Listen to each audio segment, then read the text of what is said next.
Friends, मेरा नाम है Shahid Ansari and welcome back to my channel. बात करेंगे आज यूपी एसडीएम में निकलने वाले प्रोजेक्ट की, जो सिर्फ दिया जा रहा है जो भी नए स्टार्टअप हैं उनको टारगेट्स दिए जा रहे हैं, उनको बच्चे पढ़ाने के लिए टारगेट्स दिया जा रहा है। जी हाँ, जो स्टार्टअप कर रहे हैं वो भी यूपी एसडीएम के साथ इम्पैनल हो सकते हैं। इस आरएफपी को पूरा का पूरा समझने के लिए मेरा वीडियो आपका लास्ट तक देखना बहुत ज़रूरी है और प्लीज़ प्लीज़ प्लीज़ मेरे चैनल को सब्सक्राइब कीजिए, लाइक का बटन दबाइए, बेल आइकन का बटन दबाइए, जिससे मेरे चैनल के आपको लेटेस्ट नोटिफिकेशन मिलते रहे और आप मेरे सारे के सारे वीडियो देखकर अपने अपने स्टेट में नए नए प्रोजेक्ट्स लगाते रहें। तो आइए वीडियो चालू करते हैं।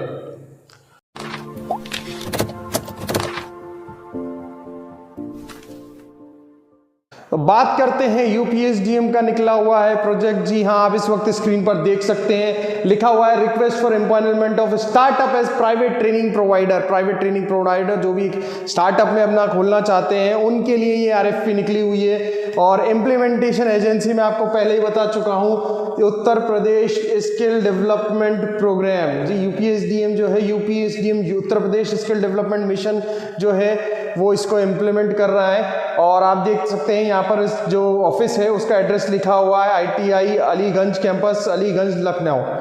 RFE नंबर जो है वो ये यहाँ पर दिया हुआ है। ईमेल ID जो है mdssdmup@nic.in। तो ये प्रोजेक्ट की कुछ डिटेल हैं। आगे हम लोग बढ़ते हैं, आगे आप देखिए यहाँ पर हमें बताया हुआ है कि जो ये RFP है वो कब पब्लिश हुआ है और इसकी लास्ट डेट कब है। तो देखते हैं, ये पब्लिश हुआ है हमारा यहाँ पर 17 जनवरी को ये पब्लिश हुआ है। और इस प्रोजेक्ट की जो लास्ट डेट है सबमिशन करने की वो है 6 फरवरी। 6 फरवरी 2023 तक इस प्रोजेक्ट को लगाया जा सकता है शाम को 5 बजे तक। ठीक है, तो अभी काफ़ी टाइम है और आप इसको मतलब प्रिपेयर कर सकते हैं और सारी की सारी चीज़ें प्रिपेयर करके इसको फाइल भी कर सकते हैं। आगे चलते हैं, कुछ इसके बारे में देखते हैं हम लोग। ये कुछ यहाँ पर यूपीएसडीएम के बारे में लिखा हुआ है कि किस तरीके से उसको इम्प्लीमेंट किया जा रहा है, किस तरीके से नहीं किया जा रहा है। और कुछ चीज़ें हम लोग आगे देखते हैं। यहाँ पर लिखा हुआ है, इसमें कोस्ट लिखी हुई है जो आप देख सकते हैं, मैं आपको हाईलाइट करके बताता हूँ। यहाँ पर कोस्ट लिखी हुई इसकी आरएफई की, कि ये आरएफई की जो फीस है वो 5000 रुपीज़ है, 5000 रुपीज़ है। और ये online submitted online in mission account, जो भी ये यहाँ पर अकाउंट दिया हुआ है उस अकाउंट में आपको डायरेक्ट ऑनलाइन पे करनी है। अकाउंट यहाँ पर दिया हुआ है, आप इस अकाउंट में डायरेक्ट 5000 रुपीज़ पे कर सकते हैं और ये एज ए पूरा का पूरा RFE कोस्ट है। आगे चलते हैं हम थोड़ा सा इसमें। अब प्रपोजल में भी submitted to undersign through registered post of submit by hand in the office. तो प्रपोजल है ये पूरा का पूरा, ये आपको बाय हैंड सबमिट करना है और यहाँ जो ये एड्रेस दिया हुआ है इस एड्रेस पर ही आपको पूरा का पूरा प्रपोजल सबमिट करना है। प्रपोजल में क्या सबमिट करना है, इस RFP के एंड में बहुत सारे के सारे फॉर्मेट्स दिए हुए हैं, सर्टिफिकेट्स दिए हैं जो आपको प्रिपेयर करने हैं और बनाकर सील साइन करके इस एड्रेस पर आपको कुरियर करना है। आगे चलते हैं हम, इस RFP में हमें क्या क्या दिख रहा है। कुछ की इंफॉर्मेशन हम लोग देख सकते हैं यहाँ पर, जैसे मैं आपको पहले भी बता चुका हूँ कि मतलब क्लाइंट एजेंसी यूपीएसडीएम है और documented for startup is private training providers. कुछ 3 चीज़ें यहाँ पर नहीं आई है, मैं आपको ये चीज़ें बता देता हूँ जो हर RFP में होती है। अर्नेस्ट मनी डिपॉजिट होता है और परफॉर्मेंस बैंक गारंटी होती है। तो ये दोनों चीज़ें हम लोग एक बार देख लेते हैं कि इस RFP में हमारे अर्नेस्ट मनी डिपॉजिट कितना जा रहा है। अर्नेस्ट मनी डिपॉजिट हम देख सकते हैं यहाँ पर 50,000 रुपीज़ जो है वो अर्नेस्ट मनी डिपॉजिट यहाँ पर जा रहा है। RFP कोस्ट में आपको पहले भी बता चुका हूँ, यहाँ पर RFP कोस्ट आपका यहाँ पर 5000 रुपये जा रहा है। डिस्ट्रिक्ट की बात करें कि डिस्ट्रिक्ट और सेक्टर्स कौन कौन से हैं, तो यहाँ पर लिखा हुआ है कि पूरे के पूरे उत्तर प्रदेश में आप कोई सी भी डिस्ट्रिक्ट ले सकते हैं, बस जिस डिस्ट्रिक्ट पर आप काम करना चाहते हैं उसी के लिए अप्लाई करें। इसके बाद हम बात करते हैं यहाँ पर जो भी जॉब रोल्स जो भी अप्लाई करेंगे वो अप्रूव्ड होना चाहिए यहाँ पर सेक्टर स्किल काउंसिल से या फिर NCVT से, दोनों बॉडीज से अगर वो अप्रूव्ड है तो वो जॉब रोल इसमें अलाउ कर देंगे आपको। बात करते हैं परफॉर्मेंस बैंक गारंटी की। परफॉर्मेंस गारंटी के लिए इन्होंने 2 कैटेगरी में दिया है, कैटेगरी 1 और कैटेगरी 2, यानी कैटेगरी A और कैटेगरी B, 2 कैटेगरी हमें यहाँ पर दिया है। अगर टारगेट आपने 500 ट्रेनीज के लिए मांगा है, देखो 2 कैटेगरी बना दी है इन्होंने, एक है 500 कैंडिडेट के लिए और एक है 250 कैंडिडेट के लिए। 500 कैंडिडेट के लिए जो मांगा है उसमें जो परफॉर्मेंस बैंक गारंटी जा रही है वो 50 लाख की जा रही है। देख सकते हैं आप स्क्रीन पर 500 कैंडिडेट के लिए जो जा रहा है उसकी परफॉर्मेंस गारंटी है 50 लाख और 250 कैंडिडेट के लिए जो मांगा है उसकी परफॉर्मेंस गारंटी है 25 लाख रुपए। तो ये दो कंडीशन है कैटेगरी ए और कैटेगरी बी की, जहां कैटेगरी ए में 500 कैंडिडेट के लिए मांगा हुआ है तो 50 लाख आपको परफॉर्मेंस बैंक गारंटी देना है, और अगर 250 कैंडिडेट के लिए आपने मांगा है तो 25 लाख का आपको इसमें परफॉर्मेंस बैंक गारंटी देना है। तो ये रहे थे इस प्रोजेक्ट के फाइनेंशियल। अब कुछ आगे चलते हैं, हम इंपॉर्टेंट चीज इसमें देख लेते हैं। आरएफपी वैसे बहुत बड़ी है, इसमें हम पूरा अगर इसको करने बैठेंगे तो 1-2 घंटे का वीडियो हो जाएगा, इसलिए मैं आपको इसमें से बिल्कुल क्रिस्प चीज़ें बता देता हूं जो हमें चीज़ देखनी है और प्रपोजल फाइल करना है। यहाँ से आगे चलते हैं हम थोड़ा, ये कुछ चीज़ मतलब थोड़ा अर्नेस्ट मनी डिपॉजिट के बारे में हम लोग वैसे भी समझ चुके हैं कि हम लोग को अर्नेस्ट मनी डिपॉजिट जो है वो 50,000 रुपये सबमिट कराना है। यहाँ कुछ आपको इम्पोर्टेंट बात की हुई है, पॉइंट नंबर 9 में 9.2 में आपको बताया गया है कि आपको जो परफॉर्मेंस जो अर्नेस्ट मनी डिपॉजिट देना है, उसका चेक या डिमांड ड्राफ्ट जिसमें भी बनाएंगे आपका वो Uttar Pradesh skill development society payable at Lucknow, तो इसमें आपको वो चेक या डिमांड ड्राफ्ट बनाना है। ठीक है, तो ये एक पॉइंट नंबर 9 में 9.2 है जहां आपको ये चीज लिखी हुई कि किस फेवर में आपको बनाना है, यहां पर नाम लिखा हुआ है। आगे बढ़ते हैं हम और चीजों को देखकर। अगर पॉइंट नंबर 13 आप देखते हैं तो यहाँ पर है एलिजिबल ऑर्गेनाइजेशन, कौन कौन सी ऑर्गेनाइजेशन है जो एलिजिबल है और इस प्रोजेक्ट को भर सकती हैं, वो लिखा हुआ है, देख सकते हैं आप। एक प्राइवेट लिमिटेड कंपनी है, एक रजिस्टर्ड पार्टनरशिप फर्म हो सकती है, लिमिटेड लायबिलिटी एलएलपी हो सकती है, प्रोप्राइटरशिप फर्म हो सकती है, ट्रस्ट हो सकता है, सोसाइटी हो सकती है, registered less than 10 year prior to the date of submission of the proposal with the legal competent authority.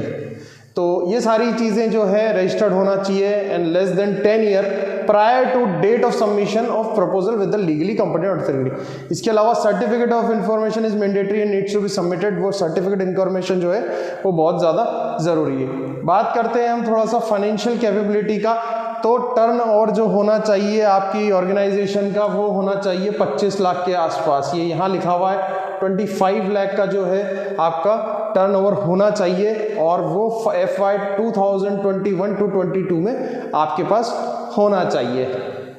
इसके बाद आगे बढ़ते हैं हम टेक्निकल कैपेबिलिटी के पास बढ़ते हैं। टेक्निकल कैपेबिलिटी में लिखा हुआ है कि जो भी आप एप्लीकेंट ऑर्गेनाइजेशन है उसके बाद या तो मतलब अपना या रेंटेड प्रीमाइसेस होना चाहिए जिसमें वो ट्रेनिंग करवा सके, और उसके पास जो रिक्विजिट ट्रेनिंग इंफ्रास्ट्रक्चर होते हैं और लैब्स होती है रेस्पेक्टिव जो भी आप कोर्स चालू करने वाले होते हैं उसकी सारी की सारी चीज़ें आपके पास अवेलेबल होना चाहिए। पॉइंट नंबर 14 में आप लोग देखेंगे कि एक चार्ट बना हुआ है। चार्ट में आप अपनी कैपेबिलिटीज़ को, आपकी जो भी ऑर्गेनाइजेशन को उसको सेल्फ एनालिसिस कर सकते हैं। सेल्फ एनालिसिस करने के लिए आपको इन्होंने मार्क्स दिया हुआ है। अगर आप इसमें मार्क्स में अगर आप मतलब बैठ जाते हैं तो आपको प्रपोजल फाइल कर देना चाहिए। जैसे लीगल स्टेटस में लिखा हुआ है, अगर नॉन स्किलिंग एजुकेशनल है तो 2 मार्क्स हैं, नॉन स्किलिंग एजुकेशनल इंडस्ट्री तो 5 मार्क्स है, स्किल नॉन एजुकेशनल है तो 10 मार्क्स है। करंट स्टेट ऑपरेशन क्या है, अगर अदर दिन उत्तर प्रदेश है तो 4 है, Uttar Pradesh and other state है तो 8 है, अगर उत्तर प्रदेश में है तो 10 है। तो इस तरीके की इन्होंने पूरी की पूरी मार्किंग स्कीम दी हुई है। अगर आप इस टेबल को अच्छे से पढ़ेंगे और अपने आप को सेल्फ एनालिसिस करेंगे तो आपको पता लग जाएगा कि आप इस प्रोजेक्ट को फाइल कर सकते हैं या नहीं कर सकते हैं। पॉइंट नंबर 16 में मैं आपको पहले भी बता चुका हूं कि परफॉर्मेंस गारंटी जो है वो इस तरीके से दी हुई है। कैटेगरी ए में 500 का डिमांड किया है तो 50 लाख है, और 250 का डिमांड किया है टारगेट का तो 25 लाख है। तो ये एक बार फिर दोबारा से यहाँ पर आया हुआ है पॉइंट नंबर 16 में, तो आप इसको यहाँ पर भी देख सकते हैं। बात करते हैं हम पेमेंट किस तरीके से मिलेगा, और ये पेमेंट जो है इसका वो है पूरा प्लेसमेंट लिंक्ड। अगर हम जी हाँ पूरा 70% हम अगर प्लेसमेंट जो है वो अचीव कर लेते हैं यहाँ पर 70% प्लेसमेंट, तो हमें जो पेमेंट मिलने वाला है वो 100% फुल पेमेंट मिल जाएगा। ठीक है। अगर 40 to 70% में लिखता है तो प्रो राटा बेसिस पर हम लोगों को पेमेंट मिल जाता है। लेकिन अगर बिलो 40% आपका अगर इस स्कीम में प्लेसमेंट रहता है, अगर आप प्लेसमेंट करवाने में इतने सक्षम नहीं हैं तो इस प्रोजेक्ट को फाइल नहीं कीजिए, क्योंकि बिलो 40% अगर आप इसमें प्लेसमेंट रेट देंगे तो आपको इसमें नील पेमेंट मिलेगा। तो इस तरीके से ये पेमेंट कंडीशंस हैं। थोड़ा सा आगे हम लोग चलते हैं। यहाँ पर ट्रेनिंग कॉस्ट एंड इंसेंटिव्स की बात की गई है। 27 नंबर पॉइंट में देख सकते हैं आप यहाँ पर कि कैटेगरी वाइज इसमें दिया गया है कि ₹49 per hour for training for trade sectors linked in category. जो भी कैटेगरी 1 के कोर्सेज होंगे उनके लिए रेट जो है ₹49 पर आवर दी हुई है। अगर हम बात करें कोर्स कैटेगरी 2 की तो यहाँ पर ₹42 पर आवर दी गई है। कोर्स कैटेगरी 3 की बात करें तो ₹35.10 इसमें बताया गया है। तो ये है जिस रेट से आपको यहाँ पर ट्रेनिंग का जो है और जो सारा प्रोग्राम का है वो पेमेंट दिया जाएगा। सपोज करते हैं हम कि अगर ₹49 आपको पर आवर रेट मिल रही है और आप कोई भी नॉर्मल 400 घंटे का आप जो है वो प्रोग्राम करवा रहे हैं, तो आप इन दोनों को मल्टीप्लाई करके जितना भी अमाउंट आएगा वो पर कैंडिडेट अमाउंट होगा। समझ रहे हैं आप? तो इस तरीके से आप अपना पर कैंडिडेट का अमाउंट निकाल सकते हैं, रेट इनटू जो भी कोर्स का ड्यूरेशन है उसको करके। तो इस तरीके से आप पर कैंडिडेट निकाल सकते हैं, और या फिर जितना भी टारगेट आपको वहाँ से मिल रहा है उसके अकॉर्डिंग आप अपना जो भी है वर्क ऑर्डर देख सकते हैं कि मेरे को इतना जो है वो वर्क ऑर्डर मिल जाएगा। अगर आप रेजिडेंशियल के लिए अप्लाई कर रहे हैं इस प्रोजेक्ट को तो रेजिडेंशियल की रेट्स भी हमारे पास हैं। यहाँ पर एक्स कैटेगरीज के लिए 375 है, वाई कैटेगरी के 315 है, जेड कैटेगरी के लिए 250 और अदर के लिए 220 है। अगर आप इनमें से किसी भी सिटी में लाए करते हैं तो इसके अकॉर्डिंग अपनी रेट्स की कैलकुलेशन कर सकते हैं। तो ये है रेजिडेंशियल के लिए जो आपको लेना है चार्जेस, वो यहाँ पर लॉजिंग बोर्डिंग का पूरा चार्जेस बताया हुआ है।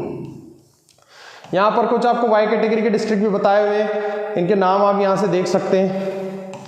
ये सबसे इम्पॉर्टेंट है पेमेंट टर्म्स। पेमेंट आपको किस किस तरीके से मिलेगी अगर आप प्रोजेक्ट पूरा करते जाते हैं तो आइए देखते हैं। इसमें सबसे पहला हमारा है फर्स्ट इंस्टॉलमेंट। फर्स्ट इंस्टॉलमेंट है 30% की on signing off agreement and enrolment of the candidate. जैसे ही आप एग्रीमेंट साइन कर लेते हैं और बच्चों का एनरोलमेंट हो जाता है तो सबसे पहले आपको फर्स्ट इंस्टॉलमेंट मिल जाती है, डेट इज 30%। उसके बाद अगर आप सक्सेसफुली सर्टिफिकेशन करवा देते हैं बच्चों के तो आपको सेकेंड इंस्टॉलमेंट मिल जाती है जो कि है 40% ऑफ द टोटल अमाउंट। यानी आपको 30% 40% यानी 70% आपको सिर्फ बच्चे का एनरोलमेंट करने के बाद पूरा सर्टिफिकेशन कराने पर आपको यूपीएसडी में पूरा 70% आपको पेमेंट रिलीज कर देगा। लास्ट 30% थर्ड इंस्टॉलमेंट जो है वो ऑन 70% वेरीफाइड एम्प्लॉयमेंट। अगर 70% आप अपना प्लेसमेंट करवा देते हैं और डिपार्टमेंट उसको वेरीफाई कर लेता है तो आपको पूरा का पूरा 100% अमाउंट मिल जाता है। यानी 70% पहले मिल चुका है और 30% आपको बाद में पूरा मिल जाएगा, जो 100% आपका पूरा अमाउंट हो जाएगा। यहाँ से एनेक्सचर बी चालू हो रहा है और एनेक्सचर बी के पास आपको फॉर्मेट्स और प्रपोजल सबमिशन के लिए सारी चीज़ें मिल जाएंगी। जैसे कि हम यहाँ पर देखते हैं ये टेक्निकल प्रपोजल 1, ये यहाँ पर जो है वो कवर लेटर है। ये आपको कवर लेटर लगाना है। ये पेज नंबर 35 चल रहा है, 35 और ये 36 है। इसके पेज नंबर 36 से आपके पास जितने भी फॉर्मेट वहाँ पर जाने वो सारी की सारी इन्फॉर्मेशन इन पर ही है। जैसे देख सकते हैं ये लेटर हेड है, ये आपको लेटर हेड पर निकाल कर अपने कवर लेटर पर लगाकर भेजना है। कुछ डिटेल्स इसमें फिल करनी है और ये एज इट इज जाएगा। इसके बाद ये फॉर्मेट ऑफ पावर अटॉर्नी आपको बनाना होता है, जिसको भी आप साइनिंग अथॉरिटी दे रहे हैं उसमें आप ये फॉर्मेट जो है वो लगाकर दे सकते हैं। इसके बाद ये कुछ डिटेल है जिसमें आपको अपनी ऑर्गेनाइजेशन का ओवरव्यू देना है और कुछ पैरामीटर्स आपको इसमें मेंशन करने हैं। ये भी बहुत इजी सा है, ये आपकी बिल्कुल ऑर्गेनाइजेशन की पूरी डिटेल जाएगी। यहाँ पर कुछ एलिजिबिलिटी रिलेटेड इन्फॉर्मेशन जारी है, जैसे ऑर्गेनाइजेशन टाइप क्या है, रजिस्टर्ड डेट क्या है, आपका स्टार्टअप है, कब रजिस्ट्रेशन का स्टार्टअप हुआ, ये सारी चीज़ें आपको डिटेल लिखकर इसमें भेजनी है। इसके बाद हम देख सकते हैं वो अपने प्लेसमेंट कैपेबिलिटी बतानी है। पूरा का पूरा शीट बना हुआ है जहाँ पर आपको पेज नंबर वाइज अपनी जो चीज़ें हैं वो लिखनी है। कुछ फाइनेंशियल कैपेबिलिटी के बारे में है जहाँ पर आपको अपना टर्नओवर CSA सर्टिफाइड करवा कर लगवाना है और बताना है कि मतलब मेरा टर्नओवर इस ईयर में इतना रहा है, तो ये उस चीज़ का फॉर्मेट दिया हुआ है। तो इस RFP में आपको हर एक चीज़ का फॉर्मेट मिल जाएगा। ये CA सर्टिफाइड कोई लेटर है फाइनेंशियल टर्नओवर के लिए, ये भी आपको देना है। इसके बाद फ्यूचर प्लेसमेंट कैपेबिलिटी, आप अपनी ऑर्गेनाइजेशन के लेटर हेड पर उनको बताना है आपको कि आप आने वाले टाइम में कितना जो है प्लेसमेंट करवा सकते हैं। इसके अलावा आपको लिस्ट ऑफ डॉक्यूमेंट्स यहाँ पर दी हुई है कि कौन कौन से जो है आपको डॉक्यूमेंट्स जो है वो आप जो इस प्रपोजल में है वो लगाकर आपको भेजनी है। तो हम एक बार देख लेते हैं। यहाँ पर अर्नेस्ट मनी डिपॉजिट आपको बिल्कुल एक सीनियर एलिमेंट में भेजना है। UTR against payment, technical proposal submission, cover letter, power of attorney, firm overview and application parameter, eligibility related information, certificate of incorporation, audited financial statement, self certificate and CA certificate, placement supporting documents, self certificate for blacklisting. तो ये सारी चीज़ें जो है वो आपको लगाकर file में भेजनी है। ये इस तरीके से कि एक आपको उन्होंने चेकलिस्ट प्रोवाइड करा दी है, ये चेकलिस्ट को आपको फॉलो करना है और आगे बढ़ते जाना है। इसके बाद हम लोग देखते हैं कुछ और एनेक्स्चर्स हैं जो परफॉर्मेंस गारंटी को लेकर हैं। ये परफॉर्मेंस बैंक गारंटी अगर आपको बनानी है तो इस फॉर्मेट में है। तो ये सारे के सारे फॉर्मेट्स ही इसमें दिए हुए हैं, तो आप एक बार इनको देख सकते हैं और इस तरीके से आप अपना प्रोजेक्ट जो है वो फाइल कर सकते हैं। तो हालांकि बहुत लंबा वीडियो हो चुका है और मैं बहुत सारी चीज़ें आपको इसमें बता चुका हूं, तो बस मेरा आपसे यही है कि इसको एक RFP को एक बार प्रिंट निकाल कर एक बार इसको रीड करें और जो मेन चेक पॉइंट्स है वो हम लोग कवर कर चुके और बता चुके।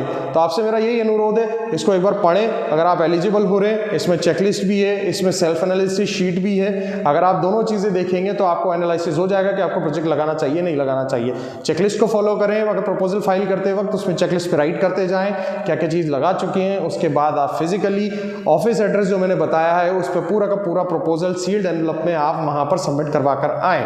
फीस का मैं आपको ऑलरेडी बता चुका हूँ, 5,000 रुपये जानी है एज ए RFP कोर्स जानी है, 50,000 रुपये अर्नेस्ट मनी डिपॉजिट है और performance bank guarantee 2 category A और B पर डिपेंड करती है, वो बात की बात है। फिलहाल 5,000 रुपये प्लस 50,000 रुपीज़ आपका अर्नेस्ट मनी जो मैंने जिस नाम पर बताया उसके फेवर में आपको बना के वहाँ पर फिजिकली डिलीवर करना है। तो ये था हमारा वीडियो एक छोटा सा UPSDM के ऊपर, जहाँ पर स्टार्टअप को भी यहाँ पर प्रोजेक्ट अप्रूव्ड हो रहा है या वो लोग भी इसमें अप्लाई कर एज ए ट्रेनिंग पार्टनर बन सकते हैं UPSDM में। तो प्लीज़ प्लीज़ प्लीज़ जो अगर आपको वीडियो पसंद आया है तो कमेंट में लिखकर बताइए कि वीडियो आपको कैसा लगा, और अगर आप अगले वीडियोस कौन सी स्कीम के देखना चाहते हैं तो वो भी मुझे कमेंट में लिखकर भेजिए। और वीडियो को लाइक करना ना भूलें, आप लोग लाइक बहुत कम करते हैं। और प्लीज़ प्लीज़ जिन लोगों ने मेरा चैनल सब्सक्राइब नहीं किया है वो प्लीज़ प्लीज़ मेरा चैनल सब्सक्राइब करें। सब्सक्राइब करने के बाद अगर आपको लगता है कि वीडियो अच्छे हैं तो वीडियोज़ को प्लीज़ प्लीज़ प्लीज़ अपने व्हाट्सएप ग्रुप पर और फेसबुक पर इन वीडियोस को शेयर करें ताकि सभी लोगों को ये जानकारी मिल सके और इस RFP को अच्छे से भर सकें। तो thank you so much guys for watching my channel. Thank you.